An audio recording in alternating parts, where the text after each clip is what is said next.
Hi there, it's Keith from the Evangelical Free Church Stony Stratford, and we're continuing our series in the Gospel of Luke, and today we're in Luke chapter 8 verses 40 to 56. Jesus is back on the other side of the lake, probably in Capernaum, and here he meets two very different characters. They may be socially miles apart, but they have one thing in common, and that is they are at the end of their tether. The phrase "the last resort" often is used to sort of talk of people who are in a situation where there's nowhere else to go, nothing more to lose. But as I said, they're very different people. The first is Jairus. He's a ruler in the synagogue. He would have been very, very respected. And he comes to Jesus because he's in a terrible state. It says in verse 42, his only daughter, a girl of about 12, was dying. Now, he's taken quite a risk coming to Jesus because back in chapter 4 of the Gospel of Luke, Jesus was literally hounded out of the synagogue in Nazareth. So there could have been a real stigma for him to come to Jesus, to be seeking his help. But where's he going to go? His daughter's dying. He obviously loves her. This is the last resort for him. And he's prepared to lose his reputation in doing it. The other is a woman who had been subject to bleeding for 12 years. And she comes up behind Jesus and she touches his cloak. And immediately her bleeding stops. Obviously, she was in dire straits. It's very unpleasant, this illness she had, which seems to be a continual form of menstruation. But worse than that, it would have excluded her from the religious worship of the day. She would have been seen as unclean. But she takes the risk. Now, most remarkably, Jesus suddenly knows that someone has touched him. People are speaking up and, they're saying, well, there's so many people about. How do you know someone touched you? But Jesus insists on it. And we see at this point the woman destroys real faith. Verse 47, then the woman, seeing that she could not go unnoticed, came trembling and fell at his feet in the presence of all the people. She told why she had touched him and how she had been instantly healed. Now, the rather wonderful thing is this. Her faith seems almost superstitious. It's, if I could just touch his clothes. It's a bit like people sort of, as they sometimes talk about the relics of saints today. They will go and touch or touch through a screen or something like that and hope for some miracle to happen. Now, it's in that kind of league, isn't it? Why couldn't she just ask Jesus to heal her? Maybe she was afraid that she'd be shunned, as she'd probably been shunned many times before. But Jesus commends her faith. Verse 48, then he said to her, daughter, your faith has healed you. Go in peace. There's a real warmth in what he says. It may be flawed faith, but it's faith that has saved her from her illness. But really, in all this, there is a third character, and that's Jesus.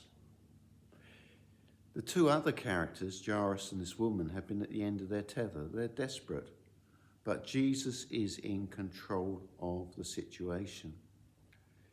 We read, as Jesus is speaking to this woman in verse 49, some people come to Jairus and they say, your daughter is dead. Don't bother the teacher anymore. Now, Jesus' answer to that is interesting and extraordinary. Verse 50, hearing this, Jesus said to Jairus, don't be afraid, just believe and she will be healed. We know he goes into the house with Jairus, but he only lets three of his disciples, Peter, James and John, go in with him. There's people there mourning the death of this child. And Jesus says to them, she is not dead, but asleep. Verse 53, they laughed at him, knowing she was dead. But he took her by the hand and said, "My child, get up." Her spirit returned, and at once she stood up. Then Jesus told them to give her something to eat. Her parents were astonished, but he ordered them not to tell anyone what has happened. Both this woman and Jairus show faith. They may show faith not knowing how it's going to work out. As I said, the woman's approach was superstitious, or seems to be a bit superstitious. I'm not sure what Jairus quite expected. I don't think he was expecting Jesus to raise his daughter from the dead. I think he was expecting him to heal her. But of course, he was delayed. But as I said, both people, the woman and Jairus, demonstrate faith. The Bible has a lot to say about faith. Back in Hebrews chapter 11 and verse 6, we read this: "And without faith it is impossible to please God, because anyone who comes to him must believe he exists and that he rewards those who earnestly seek him." But in verse 16, it gives us further encouragement. It talks about how the people in this chapter were all motivated by faith, whatever was happening in their lives. And it says this: instead, they were longing for a better country, a heavenly one. In other words, they were looking forward to the future and looking to God. And then it says this: therefore God is not ashamed to be called their God, for he has prepared a city for them.